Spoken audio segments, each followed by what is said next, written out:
Hi hello வணக்கம் welcome to சமையல் Akash கிச்சனின் Tamil channel. இன்றைக்கி நம்ம ரொம்பவே சுலபமான அதே சமயம் ரொம்ப ரொம்ப டேஸ்டியான ஒரு ஸ்வீட் ரெசிபி தான் எப்படி செய்யலாம் அப்படிங்கிறத பார்க்க போகிறோம். இந்த ஸ்வீட் ரெசிபி செய்கிறதுக்கு உங்களுக்கு மில்க் பவுடர் அப்புறம் தேங்காய் தூள் அது மட்டும் இருந்தாலே போதும். நீங்கள் சூப்பராக இதை செஞ்சு முடிச்சிடலாம். இதுக்கு அடுப்பில் வச்சு நீங்கள் பண்ணணும்னு எந்த அவசியமே கிடையாது. ஜஸ்ட்டு நம்ம அடுப்பே இல்லாமல் தான் நம்ம இந்த ஸ்வீட்டை செய்ய போகிறோம். அதை தான் இப்போ எப்படி செய்யலாம் அப்படிங்கிறதையும் நாம் பார்க்க போகிறோம்.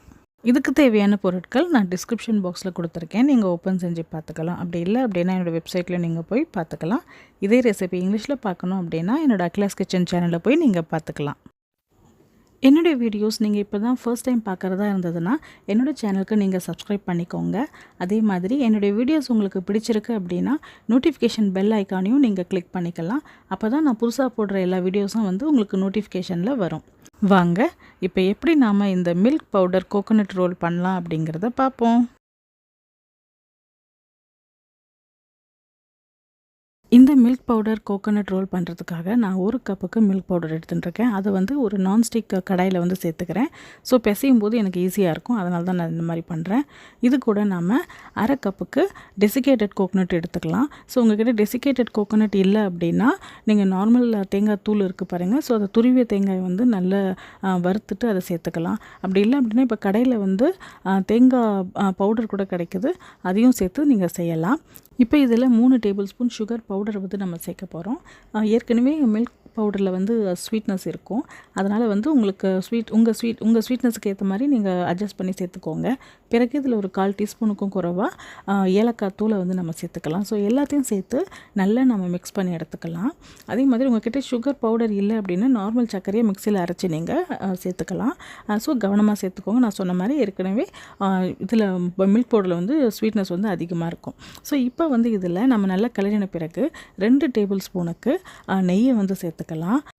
பிறகு இதில் நாம் ஒரு 4லேருந்து 5 டேபிள் ஸ்பூன் பாலை நம்ம சேர்க்க போகிறோம். ஸோ எல்லா பாலையும் உடனே சேர்க்காம கொஞ்சம் கொஞ்சமாக சேர்க்க போகிறோம் நாம். ஸோ இப்போ நாம் அதனால் ஒரு 2 டேபிள் ஸ்பூனுக்கு ஃபஸ்ட்டு பாலை சேர்த்து நல்லா பிசைய ஆரம்பிச்சிடுறேன். ஸோ பிசைய அது கொஞ்சம் கட்டியாக ஆரம்பிக்கும் இல்லைங்களா? ஸோ அப்போ 1 டேபிள் ஸ்பூன் 2 டேபிள் ஸ்பூன் பாலுன்னு சொல்லிட்டு ஊற்றிக்கோங்க.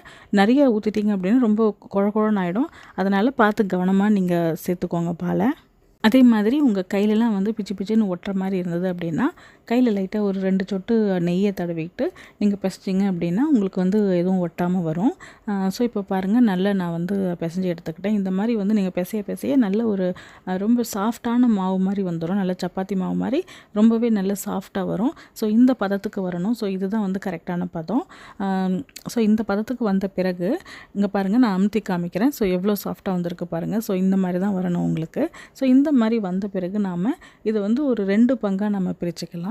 ஸோ 2 பங்காக நான் பிரிக்கிறது ஒரு பங்கு கொஞ்சம் பெருசாகவும் இன்னொரு பங்கு கொஞ்சம் சின்னதாகவும் நான் பிரிச்சிருக்கேன்.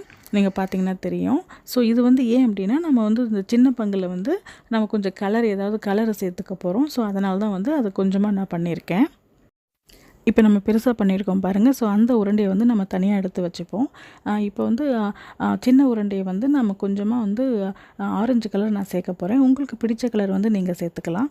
நான் கொஞ்சமாக ஒரு ஆரஞ்சு கலர் ஒரு 2லேருந்து 3 ட்ராப் நான் சேர்க்க போகிறேன். ஃபுட் கலர் சேர்க்க போகிறேன். ஸோ இப்போ இது நல்லா ரொம்ப அதிகமாக சேர்த்துடாதீங்க. உடம்புக்கும் நல்லது கிடையாது. ரொம்ப டார்க்காகவும் இருக்கும். அதனால் நான் கொஞ்சமாக தான் நான் சேர்க்க போகிறேன். ஸோ சேர்த்துக்கிட்டு நல்லா இந்த மாதிரி பிசைய போகிறேன். ஸோ பிசைஞ்சு எல்லாமே இந்த மாதிரி எடுத்துக்க போகிறேன். ஸோ எடுத்துட்ட பிறகு நான் இந்த மாதிரி அதை உருட்டிக்கிறேன் நான். ஸோ இது நீங்கள் ஏதாவது ஒரு சப்பாத்தி கட்டையில் கூட நீங்கள் வச்சு உருட்டலாம். எனக்கு இந்த நான்ஸ்டிக் பேனே ஈஸியாக இருந்தது. அதனால் எங்கள் கையில் கொஞ்சமாக நெய் தடவிட்டு லைட்டாக இந்த மாதிரி பண்ணிக்கிட்டேன். ஸோ பண்ணிக்கிட்டு மீதியை அந்த நான்ஸ்டிக் பேனிலே உருட்டி எடுத்துக்கிட்டேன். ஸோ இந்த மாதிரி எனக்கு நீளமாக கொஞ்சம் உருண்டையாக வந்துருச்சு. ஸோ இப்போ இதை நம்ம தனியாக எடுத்து வச்சுப்போம். இப்போ நம்ம பெரிய உருண்டை தனியாக எடுத்து வச்சுருக்கோம் பாருங்கள். இப்போ அதை நம்ம இந்த மாதிரி ஒரு பேக்கிங் ஷீட்டில் இல்லை இந்த மாதிரி பட்டர் பேப்பரில் வச்சு நல்லா திரட்டிக்க போகிறோம். ஸோ நீங்கள் பட்டர் பேப்பரில் தான் பண்ணணும்னு அவசியம் கிடையாது. அலுமினியம் ஃபாயில் இருக்குது பாருங்கள். அதில் கூட நீங்கள் லைட்டாக நெய்யை தடவிக்கிட்டு அது மேலே கூட நீங்கள் உருட்டலாம். ஸோ எனக்கு இந்த பட்டர் பேப்பர் ஈஸியாக இருக்கிற மாதிரி இருந்தது. அதனால் நான் பட்டர் பேப்பர் யூஸ் பண்ணிக்கிறேன். ஸோ அதே மாதிரி இந்த சப்பாத்தி கட்டையில் நான் லைட்டாக நெய்யையும் தடவிட்டு நான் திரட்ட ஆரம்பிக்கிறேன். ஸோ இந்த மாதிரி நீங்கள் பண்ணலாம். அப்படி இல்லை அப்படின்னா வேறு ஒரு பேக்கிங் ஷீட்டையும் நீங்கள் எடுத்துகிட்டு இது மேலே வச்சுட்டு அப்புறம் நீங்கள் திரட்ட ஆரம்பிக்கலாம். ஸோ உங்களுக்கு எது ஈஸியோ அதை நீங்கள் பண்ணலாம். எனக்கு வந்து மேலே ஒரு பேக்கிங் ஷீட் வச்சு திரட்டுறது வந்து இன்னும் ஈஸியாக இருந்தது. அதனால் சுத்தமாக அதாவது ஒட்டாமல் வந்ததுனால எனக்கு அது இன்னும் ரொம்பவே ஈஸியாக இருந்த மாதிரி இருந்தது. அதனால் வேற ஒரு பேக்கிங் ஷீட்டை வச்சு நான் நல்லா இந்த மாதிரி திரட்டிக்கிறேன். ஸோ இதை வந்து நீங்கள் எவ்வளோ தின்னாக வந்து திரட்ட முடியுமோ அந்த மாதிரி நல்லா தின்னாக திரட்டிக்கோங்க. அப்போ தான் வந்து உருட்டும் போது நமக்கு நல்லா கரெக்டாக உருண்டு நல்லா வரும். இப்போ பாருங்கள், நான் வந்து எவ்வளோ மெலிசாக பண்ணியிருக்கேன் அப்படின்னு சொல்லிட்டு கிட்டத்தட்ட எனக்கு அரை சென்டிமீட்டருக்கும் குறைவாக தான் எனக்கு வந்து வந்திருக்கு. அந்த சப்பாத்தி மாதிரியே வந்திருக்கு. ஸோ அந்த இதில் தான் வந்திருக்கு. ஸோ அந்த மாதிரி நல்லா திரட்டி எடுத்துக்கோங்க. இப்போ நம்ம கலர் போட்டு சேர்த்து வச்சுருக்கோம் பார்த்தீங்களா? ஸோ அந்த மில்க் பவுடர் இதை வந்து நம்ம இதில் வந்து வச்சுட்டு லைட்டாக நம்ம இதை வந்து சுருட்டி நம்ம பண்ண போகிறோம். ஸோ அதுக்காக வந்து நான் இந்த மாதிரி பேக்கிங் ஷீட்டை வந்து நான் நல்லா கொஞ்சம் கொஞ்சமாக வச்சு பண்ணி நல்லா சுருட்டிக்கிறேன். பாருங்கள், இது வந்து நல்லா டைட்டாக கொஞ்சம் கொஞ்சமாக நீங்கள் சுருட்டணும். ஸோ அதான் நான் சொன்ன மாதிரி எதர் பேக்கிங் ஷீட்டோ இல்லை வந்து அலுமினியம் ஃபாயிலோ இருந்தால் தான் நீங்கள் இதை பண்ண முடியும். வேறு மெத்தடில் ஏதாவது சப்பாத்தி கட்டையில் வச்சு நாங்கள் பண்ணலாமா அப்படின்னு கேட்டால் கண்டிப்பாக பண்ண வராது. ஸோ எதர் பேக்கிங் ஷீட் இல்லை அலுமினியம் ஃபாயில் கண்டிப்பாக இந்த ரெசிபிக்கு தேவை. இப்போ பாருங்கள், நான் நல்லா சுருட்டிக்கிட்டேன். ஸோ நல்லா சுருட்டி நல்லா இதை உருட்டி நல்ல உருளையாக நம்ம ஆக்கிக்க போகிறோம். இப்போ பாருங்கள், லைட்டாக அப்படியே உருட்டி விட்டுக்கோங்க. ஸோ இந்த மாதிரி நல்லா உருட்டிட்டிங்க அப்படின்னா நல்லா அது வந்து வந்துடும். ஸோ இப்போ இதை வந்து இன்னும் கொஞ்சம் நல்லா டைட்டாக ஃபுல்லாக ரோல் பண்ணிவிட்டு இதை நான் ஃப்ரிட்ஜில் வந்து வைக்க போகிறேன். அப்போ தான் வந்து உங்களுக்கு கொஞ்சம் கட் பண்ணும்போது கொஞ்சம் கட்டியாக இருக்கிற மாதிரி இருக்கும். ஏன்னா இப்போ வந்து நம்ம நெய்யெல்லாம் போட்டு எல்லாம் பண்ணி கொஞ்சம் லூஸாக இருக்கும். ஸோ அப்போ கட் பண்ணும்போது குழன்னு ஆகிடும் உங்களுக்கு. அதனால் இதை வந்து நம்ம ஃப்ரிட்ஜில் வந்து வைக்க போகிறோம். 1 மணி நேரமாவது நீங்கள் ஃப்ரிட்ஜில் வச்சு எடுத்தால் தான் வந்து கரெக்டாக இருக்கும்.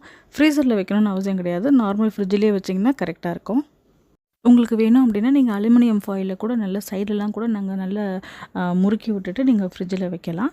இப்போ நான் வந்து பேக்கிங் ஷீட்டில் தான் வச்சு எடுத்திருக்கேன். ஸோ இப்போ 1 மணி நேரம் கழித்து நான் இதை எடுத்துட்டேன். நல்லா ஹார்டாக வந்திருக்கு.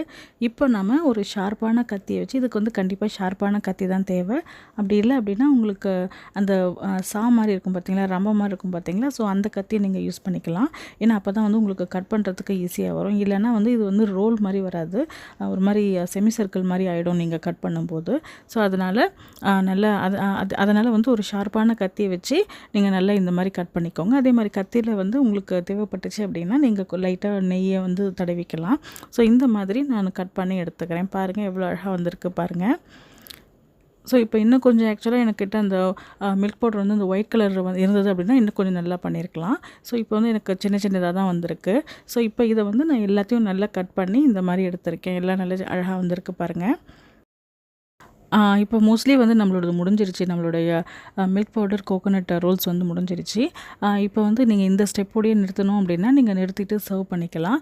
ஆனால் நான் வந்து என்ன பண்ண போகிறேன், எனக்கு வந்து ரொம்ப சின்னதாக இருக்கிற மாதிரி தெரிஞ்சது இந்த ரோல்ஸு. அதனால் வந்து நான் கொஞ்சமாக ஒரு சப்பாத்தி கட்டையில் லைட்டாக நெய் தடவிக்கிட்டு லைட்டாக வந்து இதை கொஞ்சம் ஃப்ளாட்டன் பண்ணிக்க போகிறேன். ஸோ இந்த மாதிரி நான் ஃப்ளாட்டன் பண்ணிக்க போகிறேன் பாருங்கள். ஸோ அப்போ வந்து எனக்கு இன்னும் கொஞ்சம் பெருசாக இருக்கிற மாதிரி இருந்தது. ஸோ அதனால் இதே மாதிரி நான் எல்லா கட் பண்ணி வச்சுருக்கோம் பாருங்கள். ஸோ எல்லாத்தையும் வந்து நம்ம இந்த மாதிரி ஃப்ளாட்டன் பண்ணி எடுத்துக்க போகிறேன். ஸோ இப்போ இந்த மாதிரி எனக்கு கொஞ்சம் பெருசாக வந்து இருந்தது.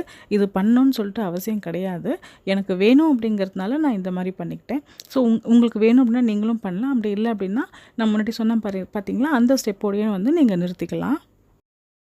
அதே மாதிரி உங்களுக்கு ஏதாவது நட்ஸ் ஏதாவது சேர்க்குற மாதிரி, அதாவது இந்த பாதாம், பிஸ்தா இல்லை திராட்சை அந்த மாதிரி நீங்கள் சேர்க்கணுன்னாலும் இந்த ஸ்டேஜில், அதாவது நம்ம ஃப்ளாட்டன் பண்ணோம் பார்த்தீங்களா கடைசி ஸ்டேஜில், ஸோ அதுக்கு முன்னாடி லைட்டாக அது மேலே கொஞ்சமாக தூவிக்கிட்டு நீங்கள் ஃப்ளாட்டன் பண்ணிக்கலாம். ஸோ அது இன்னும் வந்து டேஸ்ட்டாக இருக்கும், நல்லாவும் இருக்கும், பார்க்குறதுக்கும் நல்லாயிருக்கும். ஸோ இப்போ நட்ஸுன்னு நான் எதுவும் சேர்க்கலை. ஏன்னா என் குழந்தைங்களுக்கு வந்து அவ்வளோ நட்ஸ் வந்து அவ்வளோவா வேணாம்னு சொல்லுவாங்க. ஸோ அதனால் நான் வந்து அதை சேர்க்காம தான் நான் இதை பண்ணியிருக்கேன். ஸோ உங்களுக்கு வேணும்னா நீங்கள் சேர்த்து அதையும் வந்து ஃப்ளாட்டன் பண்ணி சர்வ் பண்ணிங்கன்னா ரொம்பவே நல்லாயிருக்கும். அவ்வளோதாங்க, நம்முடைய சூப்பரான மில்க் பவுடர் கோகோனட் ரோல்ஸ் வந்து ரெடி ஆகிடுச்சு. நல்ல வட்டமாக அழகாக வந்திருக்கு பாருங்கள். எடுத்து சாப்பிட்றது போல் இருக்குது எனக்கு ஆக்சுவலாக. ஸோ ரொம்பவே ஈஸியாக இதை பண்ணிடலாம். அதே மாதிரி நீங்கள் அடுப்பு பக்கம் போகணுன்னு அவசியமே கிடையாது. நீங்களும் இதை வீட்டில் செஞ்சு பாருங்கள். செஞ்சு பார்த்துட்டு எப்படி வந்தது அப்படின்னு சொல்லிட்டு எனக்கு கமெண்ட் பண்ணுங்கள்.